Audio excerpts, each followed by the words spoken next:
friends, family, and internet randos. I'm here to ask for your help one more time in meeting my fundraising goals for the New York City Marathon. As most of you know, I'll be running it this year with charity partner Girls on the Run. Girls on the Run is a nonprofit organization, and what they do is they are an after-school program for girls from 3rd through 8th grade, and it's a personal development, confidence building, community building, general life skills building program that teaches all of these things through non-competitive running and self-awareness. So the connection between non-competitive running and self-awareness is that it's really an achievement-based kind of thing. So you take these girls who are not necessarily not necessarily the most athletic. Maybe they weren't encouraged to be on sports teams. I know that girls aren't as universally encouraged to participate in sports the way that boys are. And it's non-competitive, so it's not a timed situation. You take a group of kids and you tell them at the end of these several weeks, we are going to be running a 5K, which is a 3-mile road race, right? It's not about how well they do it. It's not about how well they do it compared to the other girls around them. It's that we have a goal. We are going to meet this goal.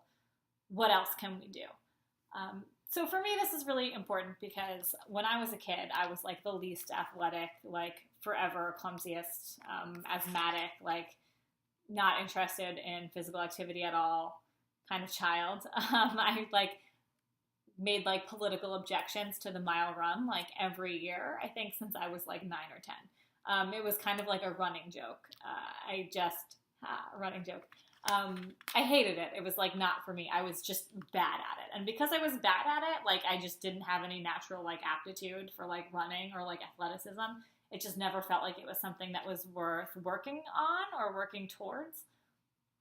So I didn't run my first mile without stopping until I was probably about 22, which is a little pathetic, maybe. I feel like most people should be able to do that. They should be able to just wake up and run a mile. It's not true for most people, I guess.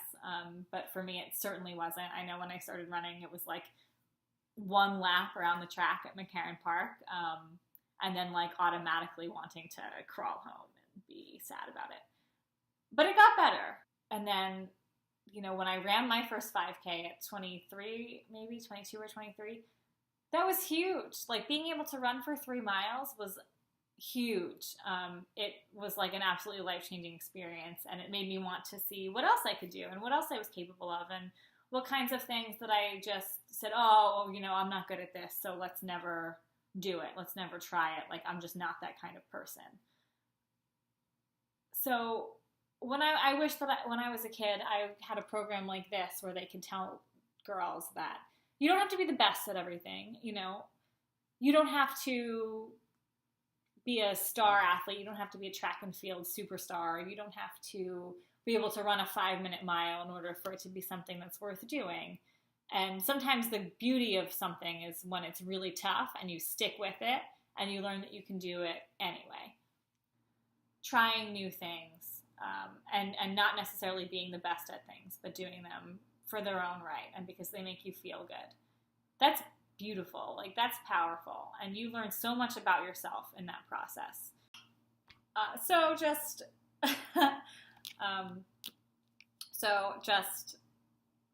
thank you so much for listening. I hope that this helps you to understand why this is so important to me and why I've chosen them as my charity partner. I feel like this is a lot of what I said the first time, only maybe a little bit more detailed. And my hair is extra crazy and heat wave. I did do a 4-mile hill run this morning, and it was brutal. It is really hot out there, so it was a rough day for a hill workout. But you know what? While I was out there, I saw a butterfly and this beautiful deer. I was up at Kings Park Bluff. It was the most gorgeous thing ever, and it was just a really good day. And now, I feel good about my day, and I hope so much that I'm able to help other girls experience life this way and learn some things about themselves and their bodies and the world. And that's it. Thank you so much.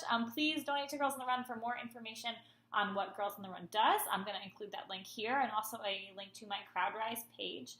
So if you do want to donate, I would be super grateful. So that's it. Yeah, thank you so much for listening to me ramble on about this stuff. Again, I have a lot more to say. It's going to get really annoying. you will make these stop coming a lot faster if you help me donate. So if you're not interested in like me blowing up your Facebook feeds all the time about donating, it's about to start. You're going to be hearing a lot more from me starting like yesterday. So yeah, if you want to shut me up faster, keep making donations. So great. Thank you so much. Go for a run, maybe, see what this whole thing is about. Thank you so much for your help and your support, and I hope I can see you out there on the trail soon. Thanks.